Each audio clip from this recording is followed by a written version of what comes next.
एक ऐसा मैच जिसमें भारत के पुछल्ले बल्लेबाजों ने क्रिकेट इतिहास की सबसे बड़ी वापसी करते हुए ऑस्ट्रेलिया के गेंदबाजों को दौड़ा दौड़ा के रन मारे थे और कंगारुओं को उनकी औकात दिखा दी थी। खास करके ब्रेट ली ने जहीर खान से पंगा लेकर भारत और ऑस्ट्रेलिया के बीच ऐसी घातक दुश्मनी पैदा की जो 17 साल बाद आज भी बरकरार है। ये साल 2007 में खेला गया वो मैच था जब चेस कर रही टीम इंडिया को मैच बल्लेबाजों ने नहीं बल्कि गेंदबाजों ने जिताया था। इस मैच में टीम इंडिया चेस करते हुए महज 60 से 65 रनों पर ही अपने 6 विकेट गंवा देती है और पूरी तरह से ढेर हो जाती है। दूसरी तरफ अपने घमंड में लथपथ कंगारू बीच मैदान पर जश्न मनाना शुरू कर देते हैं, लेकिन फिर ब्रेट ली ने जहीर खान से कुछ ऐसा कह दिया जिसे सुनकर जहीर खान ने ऐसे शॉट्स लगाए कि मैच खत्म होते होते ब्रेट ली बौखला चुका था।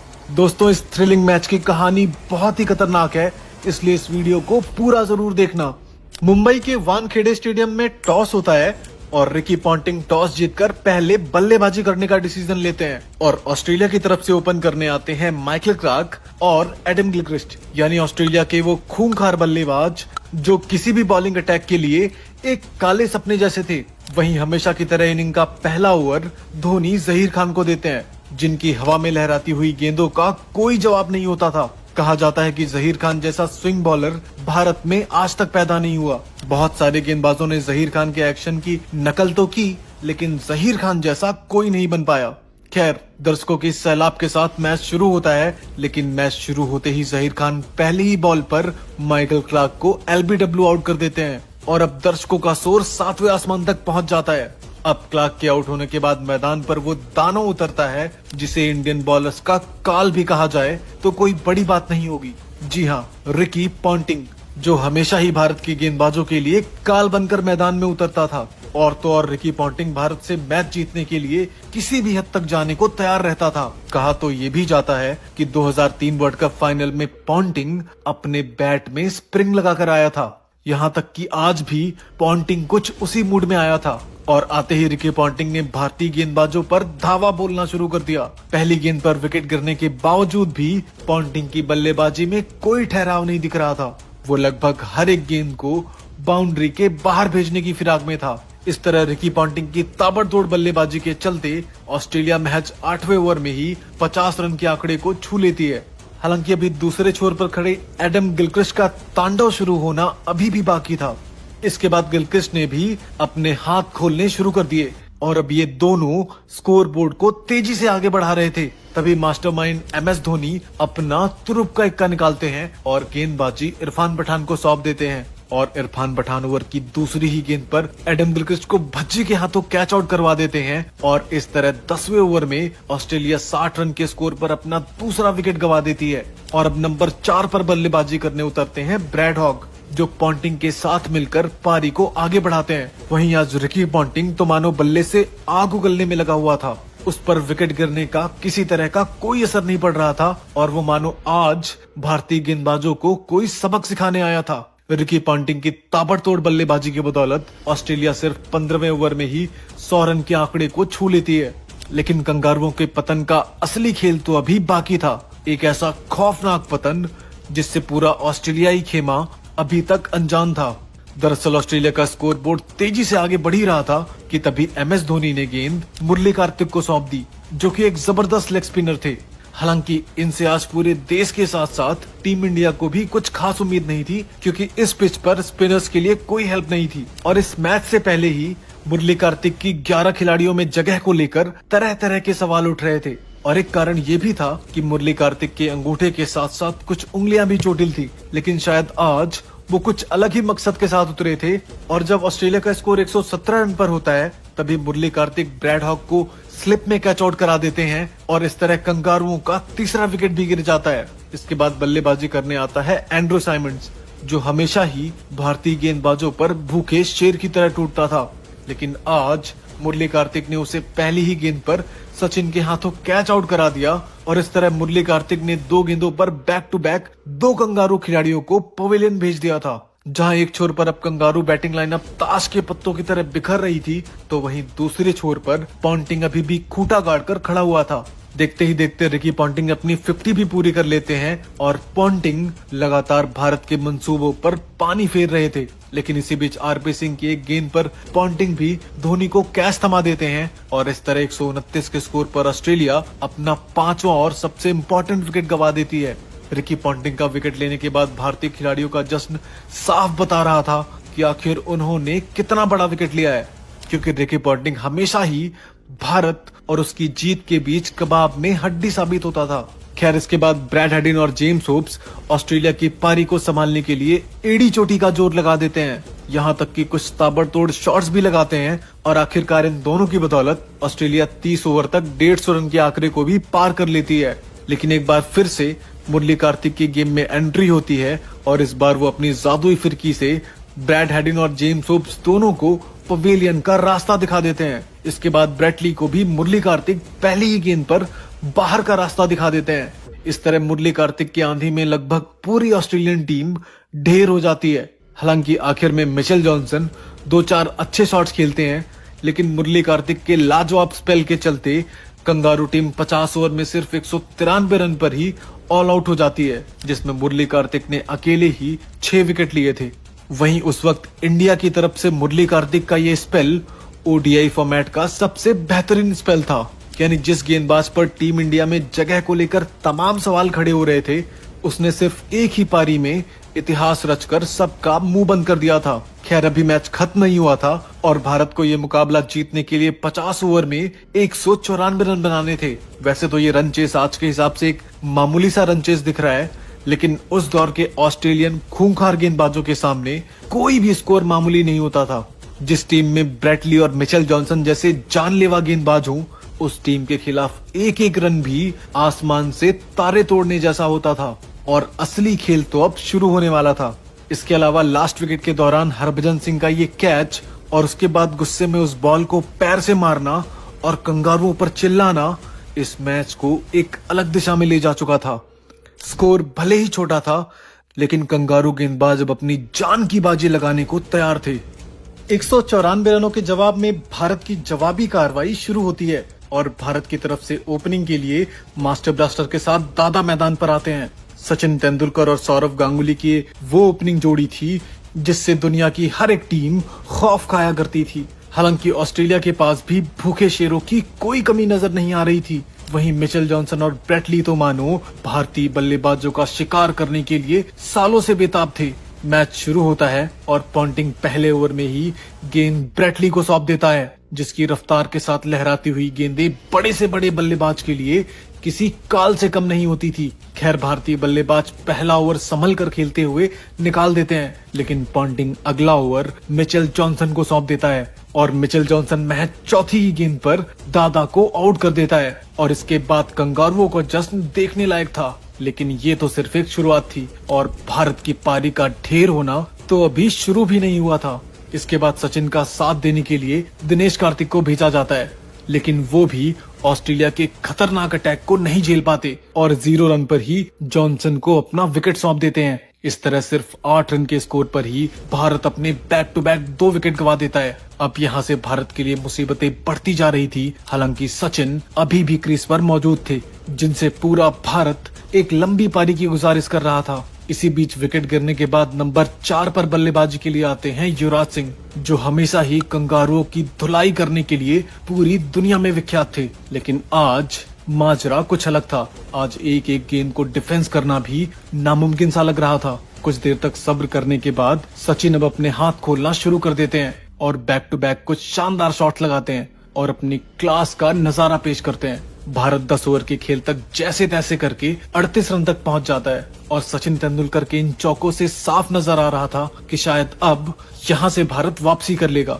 लेकिन उस दिन कुदरत को कुछ और ही मंजूर था। दरअसल 11वें ओवर में एक बार फिर से बॉलिंग अटैक में ब्रेटली आ जाता है और दुर्भाग्य से गेंद सचिन के बैट से लगकर विकेट में हिट हो जाती है। इस तरह बैट लग के चलते सचिन 21 रन बनाकर आउट हो जाते हैं और भारत 38 रन पर अपना तीसरा सबसे महत्वपूर्ण विकेट गवा देता है। अब इसके बाद बल्लेबाजी की कमान संभालने रॉबिन थप्पा मैदान पर आते हैं बता दें कि उन दिनों रॉबिन उथप्पा भारत के वो दिग्गज बल्लेबाज थे जो अपनी पावर हिटिंग बल्लेबाजी से मैच को एक तरफा करने का दमखम रखते थे। हालांकि आज सिचुएशन कुछ अलग थी। भारत जैसे तैसे करके सचिन के विकेट का गम भुला ही रहा था कि तभी 49 के स्कोर पर युवराज सिंह भी 15 रन बनाकर पवेलियन का रास्ता नाप लेते हैं और इस तरह 49 के स्कोर पर भारत अपना चौथा विकेट गंवा देता है। 15वें ओवर में जैसे तैसे करके भारत 50 के आंकड़े तक तो पहुंच जाता है। वहीं अगर हम ऑस्ट्रेलिया की इनिंग से कंपेयर करें तो 15वें ओवर में ऑस्ट्रेलिया ने 100 रनों का आंकड़ा पार कर लिया था और वहीं दूसरी तरफ उतने ही ओवर में भारतीय टीम जैसे तैसे करके सिर्फ 50 रन तक ही पहुंच पाई थी। और तो और भारत का शर्मिंदगी भरा असली खेल तो अभी बाकी था। इसके बाद बल्लेबाजी के लिए आते हैं खुद कप्तान महेंद्र सिंह धोनी, जो उस समय अपने लंबे लंबे हेलीकॉप्टर शॉट्स के लिए पूरी दुनिया में फेमस थे। हालांकि किस्मत को आज कुछ और ही मंजूर था। दरअसल नेथन ब्रैकन की बॉल पर महेंद्र सिंह धोनी भी एडम गिलक्रिस्ट को कैच थमा बैठते हैं और इस तरह 63 के स्कोर पर भारत अपना 5वां विकेट भी गंवा देता है। अब कप्तान MS धोनी भी वापस जा चुके थे और यहाँ से भारत का टॉप ऑर्डर पूरी तरह से ढेर हो चुका था। एक के बाद एक भारत का हर बल्लेबाज कंगारू बॉलिंग अटैक के सामने घुटने टेकता हुआ नजर आ रहा था और यहाँ से जीत की उम्मीदें कहीं से भी नजर नहीं आ रही थी। MS धोनी का विकेट गिरने के बाद मैदान पर इरफान पठान आते हैं, लेकिन वो भी ऑस्ट्रेलिया के सामने अपना दम तोड़ देते हैं। जेम्स होप्स की एक ऑफ साइड बॉल पर इरफान पठान भी स्लिप में कैच थमा देते हैं और इस तरह 0 रन बनाकर वो भी पवेलियन की तरफ चलते बनते हैं। भारत महज 64 के स्कोर पर अपने 6 विकेट गंवा देता है और अब यहाँ से मैच जीतना तो दूर 100 रन तक पहुँचना भी नामुमकिन लग रहा था। टीम इंडिया ताश के पत्तों की तरह बिखर चुकी थी। वहीं भारत का ये कोलैप्स देखकर कंगारू टीम मौत का नंगा नाच कर रही थी और जश्न में इस कदर डूब चुकी थी जैसे उन्होंने ये मुकाबला पूरी तरह से जीत लिया हो। ऑस्ट्रेलिया के गेंदबाजों का घमंड 7वें आसमान को छू रहा था और वो अपने सामने इंडियन प्लेयर्स को सिर्फ धूल की मिट्टी समझ रहे थे। हालांकि पलटवार की असली कहानी अभी बाकी थी। इरफान पठान के बाद बल्लेबाजी करने आते हैं हरभजन सिंह। वहीं दूसरी तरफ रॉबिन उथप्पा अभी भी एक छोर संभाले खड़े हुए थे। इसके बाद हरभजन सिंह और रॉबिन उथप्पा ने भारत की पारी को संभालने के लिए एड़ी चोटी का जोर लगा दिया और वहीं रॉबिन उथप्पा ने कंगारुओं की कुटाई जारी रखी। रॉबिन उथप्पा इस हाई प्रेशर गेम में ऐसे खेल रहे थे जैसे मानो ये कोई डोमेस्टिक मैच हो। वहीं रॉबिन उथप्पा के छक्के देखकर कंगारुओं के अंदर एक बार फिर से खौफ जाग गया। रॉबिन उथप्पा अकेले दम पर भारत की पारी को आगे बढ़ा रहे थे और जीत की उम्मीदों को अभी भी बांधे हुए थे। रॉबिन उथप्पा की दमदार पारी की बदौलत भारत 27वें ओवर में 100 रन के आंकड़े को भी पार कर लेता है। वहीं हरभजन सिंह भी एक छोर पर खूंटा गाड़कर खड़े हुए थे। सब कुछ एकदम परफेक्ट चल रहा था और रॉबिन उथप्पा भी अपने 50 के एकदम करीब पहुंच चुके थे और इन दोनों के बीच जबरदस्त 50 रनों की पार्टनरशिप भी बन चुकी थी।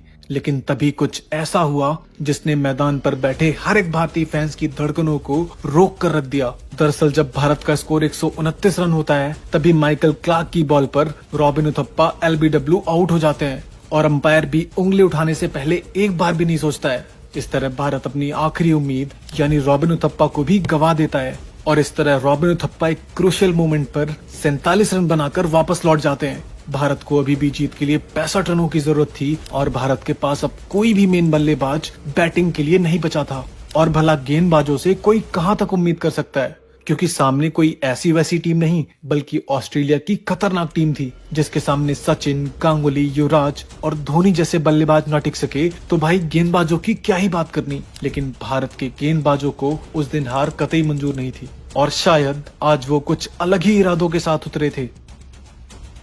इसके बाद क्रीज पर जहीर खान उतरते हैं और जहीर को देखकर अपने घमंड में चूर ब्रेट ली उनसे कहता है कि आज तुम्हारा भगवान सचिन भी कुछ नहीं उखाड़ पाया तो तुम पुछल्ले बल्लेबाजों की क्या औकात है। ये सुनकर जहीर खान का खून खौल उठता है और वो आते ही कुछ तगड़े शॉट ठोक देते हैं जिसे देखकर कंगारू भी आग बबूला हो जाते हैं। अब मैच रोमांच की चरम सीमा पर पहुंच चुका था और अब जो होने वाला था वो क्रिकेट इतिहास में दर्ज हो जाने वाला था। लेकिन तभी भारत को एक और झटका लगता है। दरअसल हुआ ये कि माइकल जॉनसन हरभजन सिंह को पॉन्टिंग के हाथों कैच आउट करा देता है और इस तरह 143 के स्कोर पर भारत अपना 8वां विकेट भी गंवा देता है। अब क्रीज पर सिर्फ भारत के पुछल्ले बल्लेबाजी बचे थे या फिर यूं कहें कि प्योर गेंदबाजी बचे थे जिनके पास बल्लेबाजी का कोई भी एक्सपीरियंस नहीं था। हालांकि उनकी रगों में मैच जीतने का जुनून अभी भी दौड़ रहा था। भारत के 8 विकेट गिर चुके थे और अभी भी जीत के लिए तकरीबन 50 रनों की जरूरत थी।